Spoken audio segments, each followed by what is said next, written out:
네, 안녕하십니까. 반갑습니다. 원앤원 TV입니다. 올해가 시작이 된 지 얼마 안 된 것 같은데요. 벌써 이제 2월 마지막으로 치닫고 있는 것 같습니다. 2월이면은 겨울이 이제 마지막이 되고 3월이면 봄 소식을 알릴 수 있을 것 같은데요. 오늘 보니까 서울에 눈이 많이 내리고 있는데 좀 마지막 눈이 되지 않을까 이렇게 생각도 해보고 추위가 싹 가시면서 따뜻한 봄날을 한번 기대를 해보도록 하겠습니다. 봄이 찾아오면서 이제 3월 9일 날 드디어 5년 만에 한번 치르는 대통령 선거를 기다리고 있는데요. 대한민국을 짊어매고 갈 대통령, 과연 누가 당선이 될까요? 그리고 당선되는 것에 따라서 많은 변화가 있을 거로 예상이 되는데요.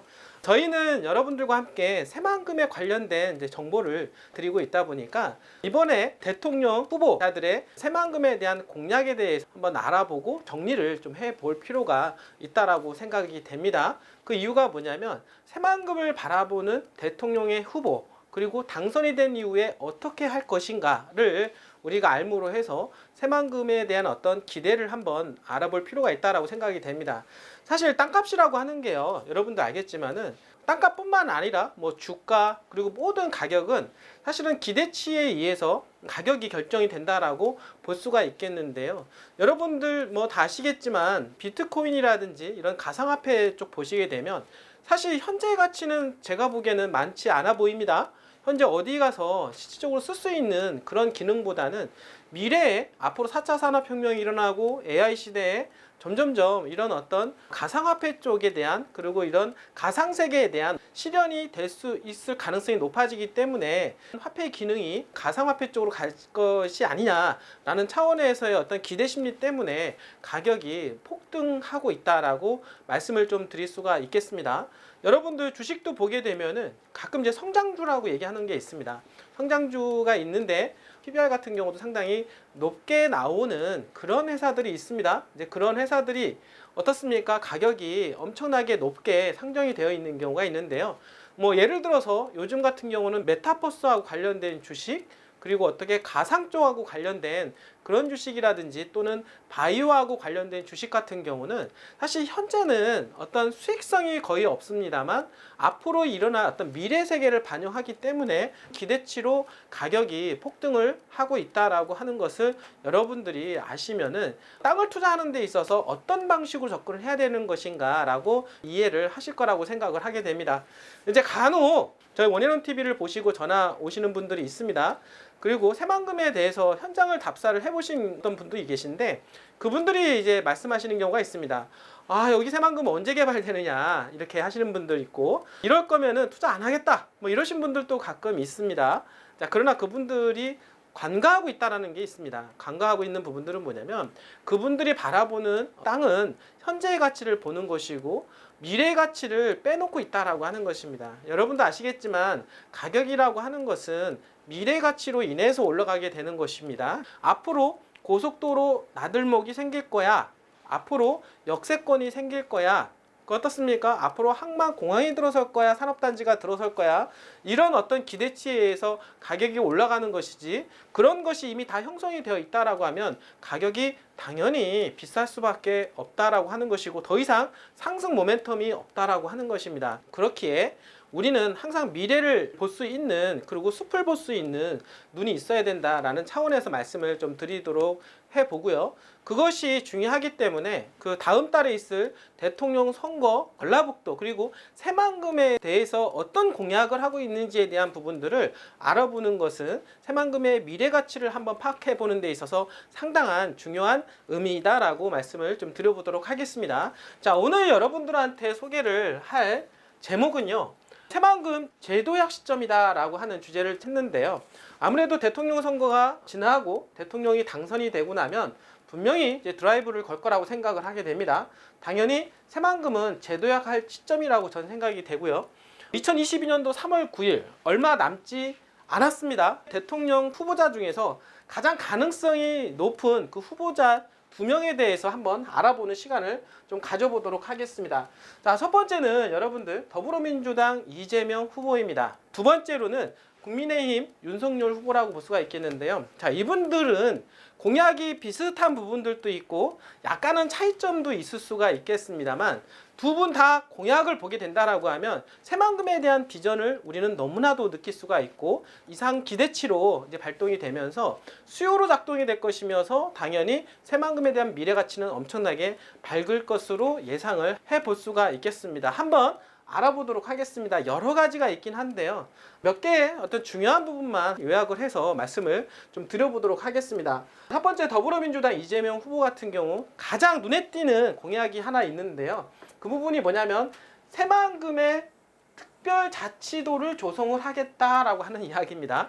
여러분도 아시겠지만 제주도 특별자치도라고 할 수가 있겠는데요. 그러면서 세간에 관심을 많이 갖게 됐고 지금 제주도 하면 땅값이 엄청나지 않습니까? 자, 그런 것처럼 대한민국에서 가장 소외됐던 전라도, 그것도 전라북도를 특별자치도로 승격을 시키고 그러면서 개발을 더욱더 가속화시키겠다라고 하는 것이 더불어민주당의 전략적 공약이다라고 말씀을 좀 드려보도록 하겠습니다. 자, 그런데 여기서 전라북도만 얘기하는 게 아니라 그 앞에 서두에다가 새만금을 붙였다라고 얘기하는 것입니다. 그래서 새만금 전북특별자치도 조성이다. 그만큼 새만금의 위상이 엄청나게 커질 것으로 우리는 예상을 한번 해볼 수가 있겠는데요. 자, 그리고 두 번째, 환경단체에 의해서 많이 어떤 브레이크가 걸리고 있는 부분들도 있긴 하지만 지금 이재명 후보도 마찬가지로 새만금 국제공항을 조기에 착공을 해야 된다라고 하는 추세입니다. 이런 부분들이 예비타당성 면제 사업을 통해서 진행을 하고 있는데 여러 가지 현황들이 지금 발목을 잡고 있습니다만 결국에는 2027년도나 2028년도에 개항이 될 것으로 예상을 하게 됩니다. 그 이유가 뭐냐면 지금 더불어민주당 여당 쪽이나 야당 쪽이나 둘 다 공약집에 포함이 되어 있다. 둘 다 새만금 국제공항을 거론을 하고 있다라고 하는 것입니다. 자, 세 번째, 지금 보면 이 부분들도 상당히 인상적이라고 볼 수가 있겠는데요. 여러분들 아시겠지만 새만금위원회가 원래는 국무총리 쪽에서 회의를 주관을 했는데요. 지금 이러한 국무총리 직속을 대통령 직속으로 한 단계 상향을 시키겠다. 대통령이 직접 새만금을 챙기겠다라고 얘기를 하고 있다라고 하는 겁니다. 뿐만 아니라 청와대 전담 비서관직까지 만들어 놓겠다. 그만큼 새만금에 엄청나게 공을 들이겠다라고 하는 게 이재명 후보의 공약이다라고 말씀을 드릴 수가 있겠습니다. 자, 다른 부분들은요, 뭐 아리백 산업단 조성이라든지 수소 특화황 추진이라든지 이런 부분들은 여러분들한테 좀 많은 부분들을 얘기했는데요. 오늘 이 공약 중에서 가장 눈여겨 보여야 되는 부분들이 새만금 특별자치도에 대한 조성 부분과 새만금 국제공항, 그리고 또 눈여겨봐야 될 거는 새만금위원회 대통령 직속으로 뿐만 아니라 청와대 전담비서 관직을 직속으로 만들어 보겠다라고 하는 게 이재명 후보의 공약사항이라고 볼 수가 있겠는데요. 자, 이렇게만 된다라고 하면 새만금은요, 여러분들 날개 단 것이나 다름이 없습니다. 이런 상황을 통해서 새만금은 제가 말씀을 드렸던 대로 2030년도까지 새만금 개발의 78%를 써 내려갈 텐데 엄청난 기대의 심리가 작동을 할 것이다 라고 볼 수가 있겠고요. 땅값이 가장 많이 올라갈 수 있는 제도약 시점이면은 틀림이 없다 라고 말씀을 좀 드려보도록 하겠습니다. 자, 두 번째는 국민의힘 윤석열 후보인데요. 비슷한 공약도 있습니다만 좀 차별화된 공약에 대한 부분들을 한번 짚어보도록 하겠습니다. 여러분들 그 더불어민주당에서 추진하고 있는 새만금 국제공항 조기 착공에 대한 부분들은 여야가 다 바라는 것이고 빨리 해야 된다라고 하는 그런 관점에서 본다라고 하면 새만금 국제공항은 빨리 진행이 될 것으로 예상을 한번 해볼 수가 있겠습니다. 그리고 그린 수소에 대한 생산 클러스터라든지 이런 부분 또한 마찬가지로 많이 여러분들한테 언급한 부분이 있는데요. 더불어민주당하고 또 같은 부분들은 뭐냐면 새만금 위원회 대통령 직속이다. 자, 이야기는 뭐냐면 결국에는 여야 모두 새만금에 대해서 바라보는 시각이 지금 엄청나게 좋아지고 있다라고 하는 것. 이거는 대통령이 직접 챙길 정도로 새만금은 개발을 해야 된다라고 하는 부분에 있어서는 비슷한 공약을 세우고 있다라고 하는 것입니다. 결국에는 새만금위원회는 대통령이 직속으로 된다라고 말씀을 좀 드려볼 수가 있겠고, 좀 차이가 있는 부분들은 두 가지라고 볼 수가 있겠는데요. 하나는 국제투자진흥지구에 대한 부분입니다. 국제투자진흥지구로 지정을 하게 되면 세제 혜택이라든지 많은 외국인 투자자들이 들어올 수 있는 환경이 좋아지기 때문에 외국 글로벌 기업들이 들어올 환경이 좋아지게 되고, 그러므로 해서 새만금은 한 번 더 도약할 수 있는 계기를 마련할 것이다 라고 하는 것입니다. 자, 끝으로 가장 중요한 핵심 포인트라고 볼 수가 있겠는데, 지금 더불어민주당 쪽에서 새만금 전북특별자치도 조성을 한다라고 했는데요. 거기에와 쌍벽을 이루는 공약이라고 볼 수가 있겠는데, 그 공약은 뭐냐면 군산과 김제, 부안, 이 세 지자체를 새만금 메가시티로 통합 조성을 하겠다라고 하는 것입니다. 여러분들 아시겠지만 이 이야기는 계속된 이야기 중에 하나이기도 합니다만, 새만금의 특별자치시를 매립된 지역을 만들겠다라고 하는 이야기도 있었고, 지금 이렇게 군산, 김제, 부안을 하나로 통합을 하겠다. 그래서 어떻습니까? 광역시급으로 만들겠다라는 이야기도 나오고 있었습니다. 근데 여기 지금 나오는 부분은 뭐냐면 새만금 메가시티를 통합 조성을 하겠다라고 했고, 그 중에서 부안이라고 하는 지역 여러분들 딱 찍어서 얘기를 했다라고 하는 것입니다. 자, 여기서 한번 여러분들이 포인트가 있는데요. 군산과 김제는 시 단위에 있는 땅이고 부안은 군 단위에 있는 땅이라고 볼 수가 있겠죠. 그러나 이 세 지역을 하나로 묶는다라고 하면 당연하게 어떻습니까? 동급으로 성장이 될 수 있는 가능성이 있는 부안이 된다라고 하는 것입니다.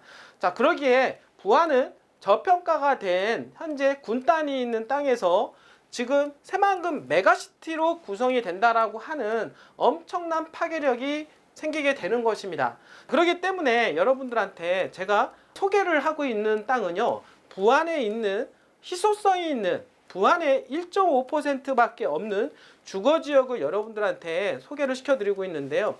자, 이런 개발 호재가 엄청나게 많다라고 하는 것은 수요가 엄청나게 많을 것으로 예상을 해볼 수가 있습니다. 자, 그런 측면에서 본다라고 하면 공급이 적은 땅이어야만이 더욱더 땅값이 가파르게 상승할 수 있는 여지가 있다라고 볼 수가 있겠고요.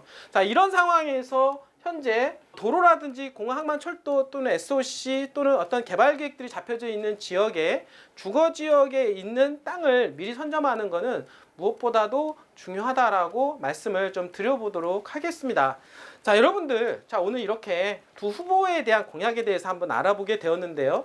두 분 다 어떤 중요한 포인트는 뭐냐면 메가시티든 새만금 전라북도 특별자치도든 간에 엄청난 파괴력이 있는 공약을 내세웠다라고 하는 것입니다. 또 하나는 뭐냐면 국제공항 조기 착공에 대한 부분들. 자, 이렇게 돼버리면 현재 새만금에 추진하고 있는 트라이포트 공항 항만 철도가 빨리 완성이 됨으로 해서 개발 심리를 더욱더 자극을 시키게 되고 수많은 기업들이 유치할 수 있는 모멘텀 역할까지 이루어질 것으로 예상을 한번 해볼 수 있겠습니다. 자, 새만금은요, 여러분들 무한한 가능성이 있는 동네입니다. 지금은 어떻습니까? 논밭으로 보여지는 땅일지는 모르겠지만 10년 후에, 20년 후에, 30년 후에는 대한민국의 먹거리, 대한민국에서 가장 최고의 부자가 되는 동네가 될 수밖에 없다라고 여러분들 다시 한번 말씀을 좀 드려보도록 하겠습니다. 많은 분들 아직도 머뭇거리고 있습니다. 거리가 멀어서 아직 언제 개발되느냐에 대한 어떤 의구심, 그리고 어떻습니까? 뭐 이런 것들로 인해서 투자를 머뭇거리거나 또는 어떤 분들은 저희 원앤원을 못 믿겠다라고 하시는 분들도 계시고 여러 가지 다양한 루트 때문에 못 하시겠다라고 하시는데요. 저희는 제가 한 7, 8년 정도 지금 현재 유튜브를 지금 하고 있는 그런 상황이고 회사에 관련된 자료와 정보는 항상 오픈을 하고 있는 투명한 회사다라고 말씀을 드릴 수가 있겠고요.